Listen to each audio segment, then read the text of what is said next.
Hello everyone, welcome to my YouTube channel. तो आज मैं आपके लिए बहुत ही इम्पोर्टेंट वीडियो लेके आई हूँ। जो भी LT commission PGT Hindi net set assistant professor की तैयारी कर रहे हैं उनके लिए ये प्रश्न जो है बहुत ही उपयोगी होने वाले हैं। तो आप वीडियो को अंत तक देखें और यदि वीडियो अच्छी लगे तो लाइक शेयर एंड सब्सक्राइब करें। तो स्टार्ट करते हैं। आचार्य रामचंद्र शुक्ल का हिंदी साहित्य का इतिहास सर्वप्रथम किसकी भूमिका में प्रकाशित हुआ था? हिंदी शब्द सागर में। साहित्य जनता की चित्त वृत्ति का संचित प्रतिबिंब होता है, ये किसने कहा था? रामचंद्र शुक्ल ने।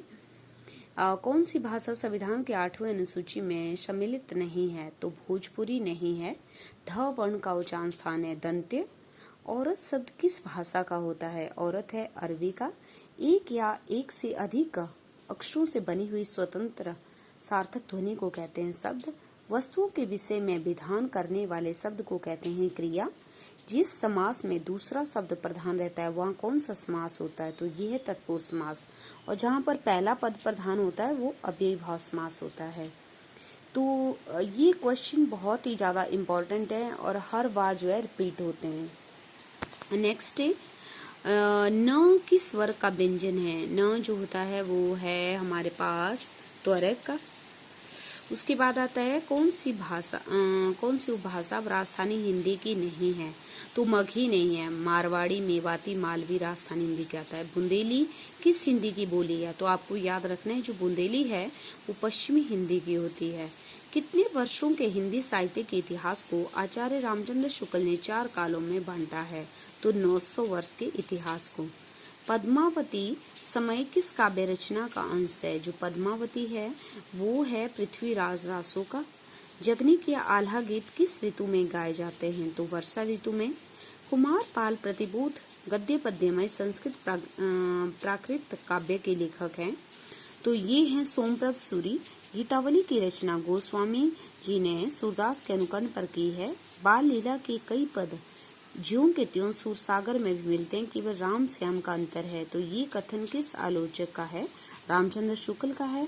अष्टछाप की कवि किस दार्शनिक मत को मानने वाले थे? तो ये मानते थे शुद्धाद्वैतवाद को। रास पंचअध्यायी रचना रास पंचअध्यायी नंदास की होती है। और मीराबाई की उपासना किस प्रकार की थी? ये थी माधुर्य भाव की उपासना थी इनकी। आगे आता है अमीय हला महल मद भरी से श्याम रत्ना जियत मरत झुकी झुकी पर जेही चितवत इकवार। तो इस दोहे के रचयिता, तो ये ऑप्शन में कोई भी नहीं है, ना आलम है, ना बोधा है, ना रसनिधि है।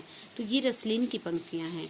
विराग उत्पन्न होने पर वृंदावन जाकर घनानंद किस संप्रदाय के वैष्णव हो गए थे? निम्बार्का संप्रदाय के।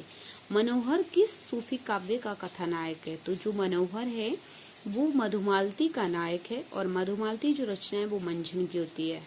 अजगर करे न चाकरी पंछी करे न काम, दास मलुका कही गए सबको दाता राम। आलसियों का यह मूल मंत्र देने वाले मलुक दास किस काव्य के थे, श्रेणी के थे? तो ये थे ज्ञानाश्रयी निर्गुण काव्य धारा के। खेती ना किसान को भिखारी को ना भीख, बलि बनी को बनिश न चाकर को चाकरी। जीविका विहीन लोग सिद्ध्यमान सोच बस कहे, एक एकन सो कहा जाई का करिए। तो ये तुलसीदास की पंक्तियां हैं। आगे आता है कर्म जोग पुण्य ज्ञान उपासन सब भी भ्रम भरमायो, श्री बल्लभ गुरु तत्व सुनायो, लीला भेद बतायो। तो उपयुक्त पंक्तियों में जो लीला तत्वों को जानने का आत्म साध्य किया गया है वो किसने किया है? तो यहाँ भी ऑप्शन में कोई भी नहीं, इसका राइट आंसर होगा सूरदास। खड़ी बोली का प्रथम महाकाव्य है? तो ना तो साकेत है, लोकायतन, कामायनी, इनमें से कोई नहीं है। तो इसका जो प्रथम काव्य है वो है प्रिय प्रवास और जिसकी रचना 1913 ईस्वी में की गई थी। कौन सा नाटक लाला श्रीनिवास दास का नहीं है? तो दमयंती स्वयंवर जो है वो उसका नाटक नहीं है। नेक्स्ट आता है अब हमारे पास हम कौन थे क्या हो गए क्या होंगे अभी, आओ विचार करें मिलकर ये समस्याएं सभी। राष्ट्रीय भावना और जागरण स्वर की प्रधानता से युक्त उपयुक्त पंक्तियों के रचयिता हैं। तो ये आपको पता है मैथिली शरण गुप्त हैं। कौन सी काव्य रचना मुख्यतः स्त्री जीवन की विडंबना को चित्रित करती है? तो प्रलय की छाया।